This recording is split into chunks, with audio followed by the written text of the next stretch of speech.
Salut à tous, bienvenue sur Parole d'Ancien, le podcast qui donne la parole aux joueurs. Aujourd'hui, je suis très heureux de pouvoir vous retrouver pour cette première interview sur cette chaîne YouTube et également sur Spotify. J'espère qu'elle vous fera plaisir. Ce format ne sera pas le format définitif puisque le vrai format sera webcam et webcam, donc ma webcam et celle du joueur. Pas de montage, une discussion naturelle et tout autant sympathique à écouter pour vous.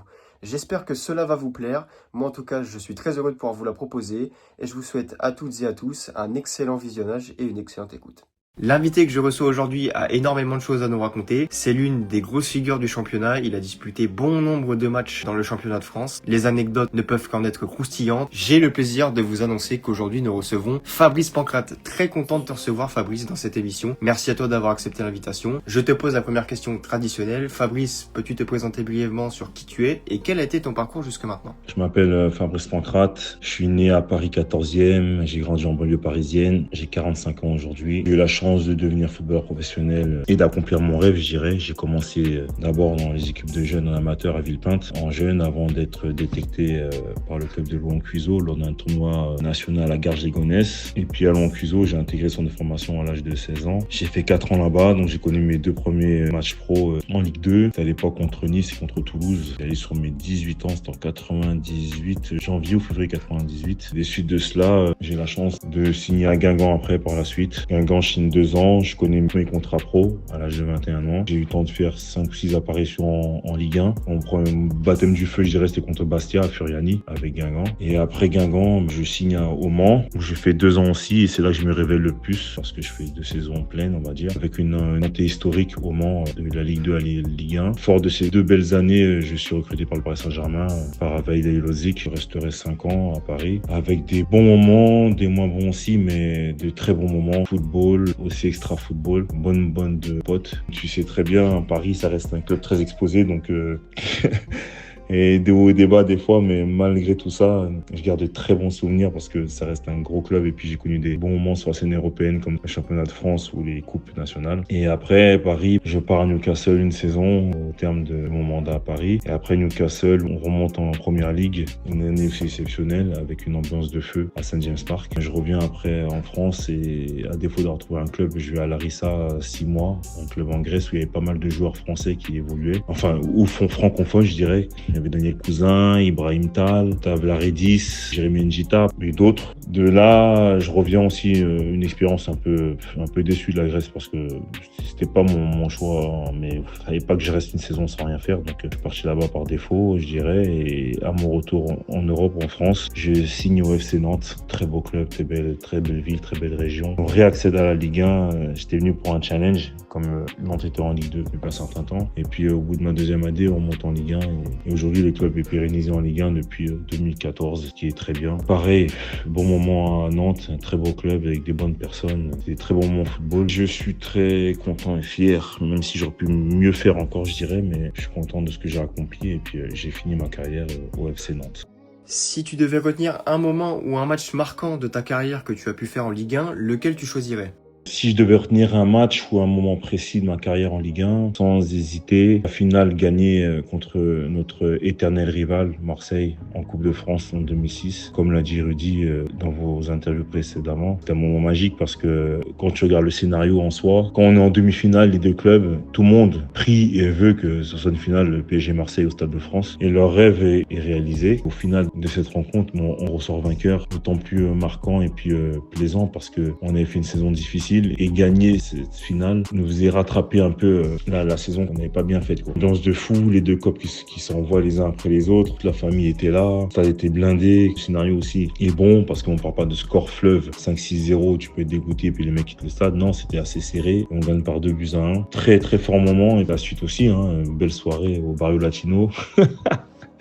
Avant de passer par l'hôtel de ville où à l'époque c'était Bertrand Delanoë, le maire de la ville. Donc oui, c'était un moment marquant. Et puis si je dois en retenir aussi un autre parce que celui-là me tient à cœur, c'était en Coupe d'Europe contre Twente où on devait se qualifier par 3 buts d'écart, je crois 4 buts d'écart. De l'autre côté, tu avais le Racing Santander qui jouait où il y avait Peter Lixin qui était dans cette équipe. On devait absolument gagner par 3 buts d'écart et on l'a fait. On l'a fait dans une ambiance indescriptible au parc. C'était vraiment le feu. J'ai cru que le parc il allait s'écrouler ce jour-là. Boulogne, Auteuil se sont envoyés la balle. chacune de nos actions, ça poussait. On avait fait un très gros match avec une grosse débauche d'énergie de toute l'équipe, tous les joueurs. Peggy, quand il marque ce but qui nous permet de nous qualifier, je me souviens d'un parc en ébullition totale. Nous, tout le banc, à la fin, on est sortis pour aller du côté Auteuil, sauter sur lui. Je m'en souviens, je disais, les gars, oh, je respire plus.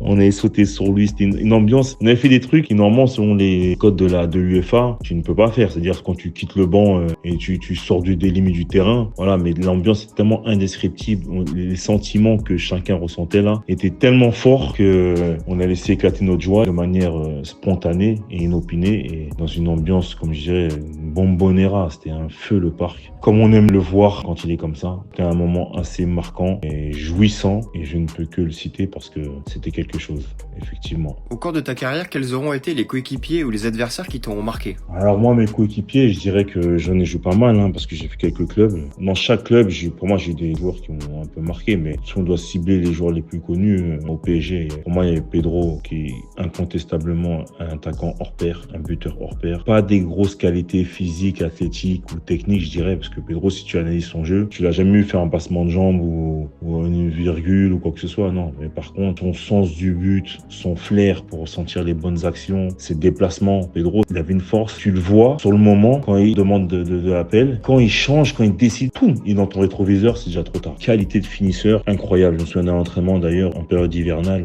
On était parti sur synthétique parce que justement les terrains en herbe étaient impraticables. Tous les ballons qu'on a joués, Pedro, avec même faux centre, petit centre avec rebond, il disait toujours, il n'y a pas de faux centre, il n'y a pas de fausses actions, il n'y a que des mauvais joueurs. Tous les ballons, faut les jouer. Il me disait, Fabrice, cite-moi une statistique, t'as combien de buts qui se terminent retourné acrobatique ou reprise de volée, quoi que ce soit. Il dit non, regarde, quand t'analyses le jeu, c'est soit des actions construites ou sinon des buts de raccro, un ballon il traîne ou t'es là, t'as fait la pelle, t'as frappé. Non, donc tous les ballons sont à jouer, il faut rien lésigner. Il a mis tout au fond. Il avait dégoûté Nicolas Cousin qui était le troisième gardien, je crois. Toutes les actions il a mis au fond, même Jérôme Alonso aussi qui était au but, c'était incroyable. Ça, je retiendrai ça. Après, t'as eu des joueurs comme Bonaventure Kalou, grand joueur, pour moi, technique hors pair, un sens du jeu spontané, tu vois, pas réfléchi, avec une qualité technique et un jeu dos au but comparable à quiconque, je dirais. Bien que Daniel Boya aussi, j'ai trouvé dans son style très fort. Dos au but, tu le vois tout fin comme ça, mais impossible de prendre la balle. Une protection de balle incroyable. Après, on a eu des joueurs comme bien sûr Ludovic Giuli qui était là, Claude Makelele, j'ai eu Stéphane Sessignon aussi, Ronaldinho béninois,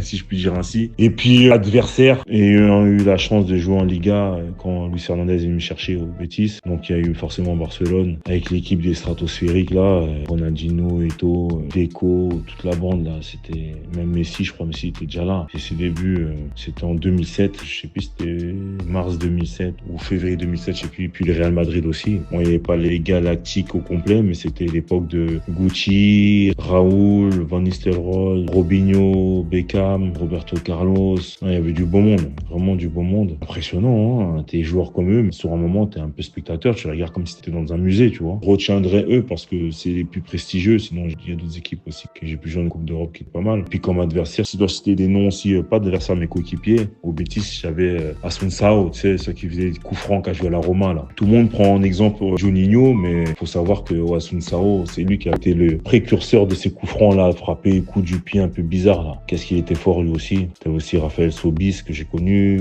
au Betis notamment. Vogel aussi, Vogel international suisse, très bon milieu de terrain. Ouais, j'ai fait un petit peu le tour, je pourrais en citer d'autres des joueurs, mais voilà, si je peux sortir du lot, c'est ceux-là. Je dirais que ceux qui m'ont marqué. Après, bien sûr, t'avais des joueurs en Ligue 1 comme Juninho qui étaient impressionnants. C'est cette génération de Lyon dans les années 2000 qui était injouable, intraitable. C'était un métronome, Juninho, capable de changer le cours d'un match sur un coup franc et te dégoûter parce que des fois tu pouvais tenir le match tant que tu voulais et puis sur un coup franc il renversait la tendance. Donc voilà, des très grands joueurs que tu ne peux que respecter et d'autres très grands joueurs mais que j'ai pas eu la chance de jouer, que j'ai croisé dans les coulisses comme Zinedine Zidane par exemple. Et puis voilà.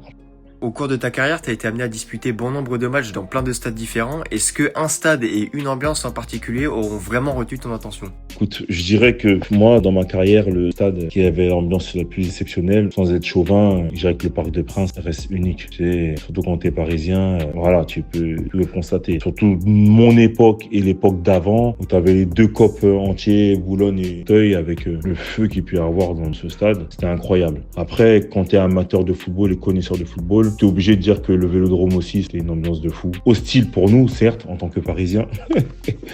mais une ambiance de malade. Quand j'étais là-bas pour mon premier Classico, t'avais ton collègue qui était à côté de toi, même pas à 2 mètres, tu l'entendais pas. Il te parlait, mais tu mimais, quoi. Tu faisais des signes parce que tu l'entendais pas tellement l'ambiance était bruyant, c'était un truc de fou, c'était le feu. Après, t'as d'autres clubs, je dirais, pour moi, Lens, c'est une ambiance incroyable. Tout un peuple, toute une ville, toute une région qui vit pour son club. Quel que soit le match qui est joué, c'est 40 000 minimum, peu importe l'équipe. Après, t'as Geoffroy Guichard, très bonne ambiance. La Beaujoire aussi, très très bonne ambiance. Pour moi, c'est ces clubs-là qui ressortent du lot. Lyon, ça avait une bonne ambiance aussi, mais si je devais vraiment pointer du doigt, comme tu dis dans ta demande exceptionnelle, ça reste ceux que je t'ai cités avant. Ça, c'est sur le sol français, parce que Newcastle, pour avoir joué une saison, c'est incroyable. Newcastle, une ambiance de fou, du début à la fin. Le petit-fils, le père, le grand-père. Et pareil du côté féminin, toute la famille est au stade,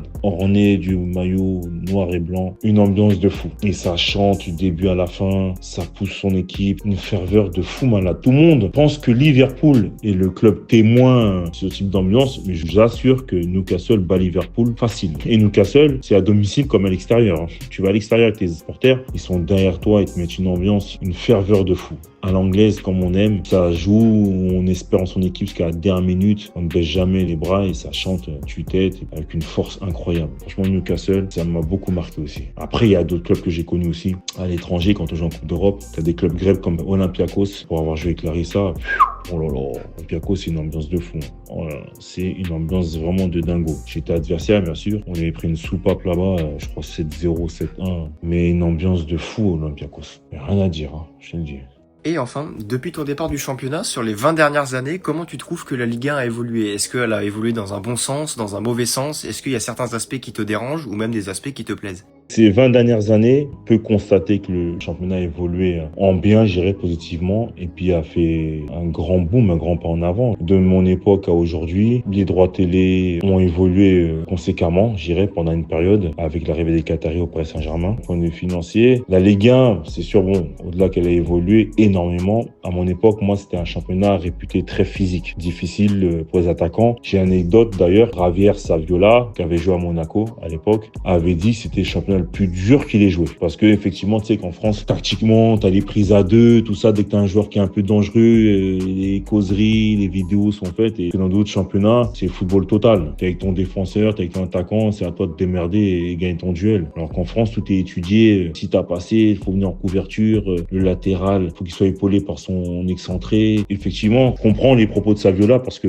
lui, quand il est arrivé, il était sur ses côtes direct. Ils lui laissaient pas un brin d'espace. Aujourd'hui, il y a toujours de cette intensité, bien sûr. On voit beaucoup de jeunes talents mis en avant, il y a ce côté un peu médiatisé avec l'arrivée star du PSG aussi, qui a favorisé tout ça. Parce que moi, de mon époque, tu sais, quand tu jouais, avant de jouer dans l'équipe première, il fallait que tu aies fait au moins 2 saisons sur le banc pour espérer être titulaire après ou quoi que ce soit. Aujourd'hui, la tendance a changé. On est plus dans du trading, à faire évoluer les joueurs plus jeunes parce qu'ils ont une valeur marchande plus importante. Donc plus vite t'as un joueur qui est talentueux, plus vite on va le mettre. Alors qu'à mon époque, c'était pas comme ça. Même si t'étais talentueux, vous pouvez jouer tôt. T'as eu des cas, comme ça, Jérémy Ménez, toi Fouillou Malida, des Luxin, des Dalmat, des Anelka, des Thierry Henry. Bien sûr, t'as eu des exceptions comme ça. Mais aujourd'hui, c'est le maître mot, on va dire. Tous les clubs, maintenant, dès qu'ils ont un jeune joueur qui sort de formation, qui est en capacité de jouer en Ligue 1, et tout de suite, ils vont favoriser cela parce qu'ils savent que si le joueur est bon une saison, même la moitié d'une saison, derrière, c'est jackpot pour le club qu'il a parce que la valeur marchande, elle est énorme et ça vaut tout de suite minimum 10-15 millions d'euros. Et c'est vrai que l'arrivée du Qatar au Paris Saint-Germain a considérablement fait évoluer le championnat de Ligue 1 à tous les niveaux, sur le plan médiatique, sur le plan financier. Sur le plan médiatique,